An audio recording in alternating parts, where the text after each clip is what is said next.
రామిరెడ్డి ప్రతాప్ కుమార్ రెడ్డిని మూడవసారి గెలిపించాలని కోరుతూ ఆయన కుమారుడు బాలసాకేత్ రెడ్డి, కోడలు అల్లుడు అఖిలేష్ రెడ్డి కుమార్తె విస్తృతంగా ప్రచారం చేయడం జరిగింది. కావలి పాతూరు గడ్డపై వారు ఈ ప్రచారాన్ని నిర్వహించారు. ఎమ్మెల్యే రామిరెడ్డి ప్రతాప్ కుమార్ రెడ్డి పుట్టిన గడ్డ కావడంతో ప్రజల నుంచి అపూర్వ స్పందన లభించింది. ఎమ్మెల్యే రామిరెడ్డి ప్రతాప్ కుమార్ రెడ్డి కుటుంబ సభ్యులను పాతూరు వాసులు అపూర్వ స్వాగతం పలికి వారిని సన్మానించడం జరిగింది. ఈ కార్యక్రమంలో వేమాల గోవిందరెడ్డి, జనిగల్ల మహేంద్ర యాదవ్, కాటా సురేందర్ రెడ్డి, కాటా శ్రీనివాసులరెడ్డి, కాటా రమణారెడ్డితో పాటు కలగయ్య, రామిరెడ్డి బాబుల్ రెడ్డి, డాక్టర్ మాధవరెడ్డితో పాటు కావలి పాతూరు ప్రాంతానికి చెందిన ప్రజలు భారీగా పాల్గొనడం జరిగింది.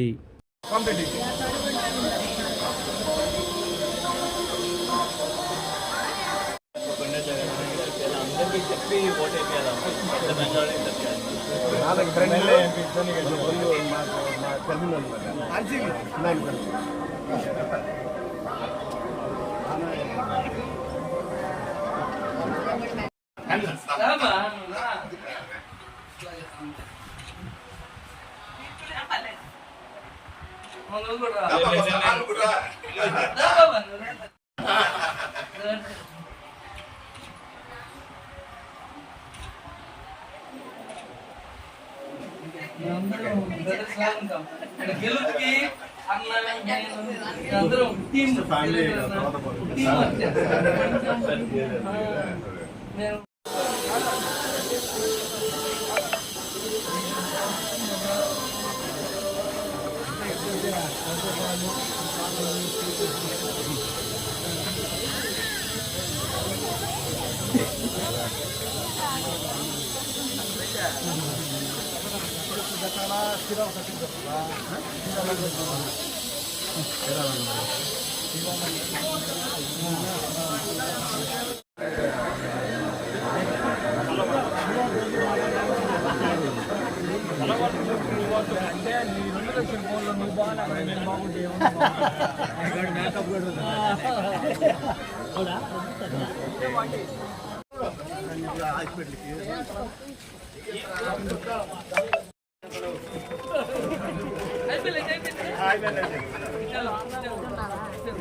ఇట్రండి ముందు ఇట్రండి అమ్మా ఫ్యాన్ కూడా వేయాలి. ఫ్యాన్ గుర్తు ఫ్యాన్ తప్పకుండా వేసి ఎమ్మెల్యేకి చెప్పాలా అంతా మనోళ్ళు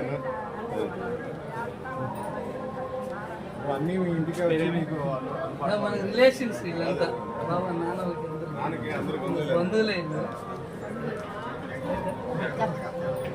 ఈరోజు పాతూరు 5వ వార్డు నందు గౌరవనీయులు మా ప్రీతమ నాయకులు రామిరెడ్డి ప్రతాప్ కుమార్ రెడ్డి గారి అబ్బాయి వారి కోడలు ఇక్కడ క్యాంపెయిన్ చేయడం జరిగింది. 5వ వార్డులో అలాగే వారి కూతురు అల్లుడు కూడా అందరూ కుటుంబ సమేతంగా పాతూరు ఇంటింట ప్రతి ఒక్క గృహిణి, ప్రతి ఒక్క పాతూరు కార్యకర్త కూడా వారిని సాదరంగా అభిమానంతో హక్కును చేర్చుకున్నారు. వారు ఇచ్చినటువంటి మాట, ఇన్ని రోజులు జరిగినటువంటి కృషి, శ్రమ వీటన్నిటికి కూడా తప్పకుండా గౌరవనీయులు రామిరెడ్డి ప్రతాప్ కుమార్ రెడ్డికి ఓటు వేసి గెలిపిస్తాము అని మాట ఇచ్చారు. అంతేకాకుండా మూడవసారి విజయాన్ని చేకూర్చడంలో మా అందరి పాత్ర సంపూర్ణంగా ఉంటుందని 100% ఈరోజు అందరూ కూడా వారిని ఆశీర్వదించడం జరిగింది. అందుకు మూలకంగా వారందరికీ కూడా కృతజ్ఞతలు తెలియజేశారు. ధన్యవాదాలు. ఈరోజు మేము మా కుటుంబ సభ్యులు మరియు మా వైఎస్ఆర్సీపీ పార్టీ కుటుంబ సభ్యులు అందరూ కలిసి 5వ వార్డు పాతూరులో ప్రచారం చేయడం జరిగింది. ఇక్కడ ప్రతి ఒక్కరూ అపూర్వ స్పందన చూపిస్తున్నారు. మా మామగారు పుట్టిన గడ్డ ఇది, మేమందరము వేసేదే మీకమ్మ, మేమందరికి చెప్పి కూడా వేయిస్తామని చెప్తున్నారు. ఈ స్పందన మేము గత వారంగా మా వంతు ప్రచారం చేస్తున్నాము. ప్రతి చోట చాలా మంచి స్పందన లభిస్తుంది. అందరినీ ఇదే కోరుతున్నాము, ఇంకొక అవకాశం మా మామగారికి ఇచ్చి అలాగే విజయసాయి రెడ్డి గారికి ఎంపీగా అవకాశం ఇవ్వాలని కోరుతున్నాము.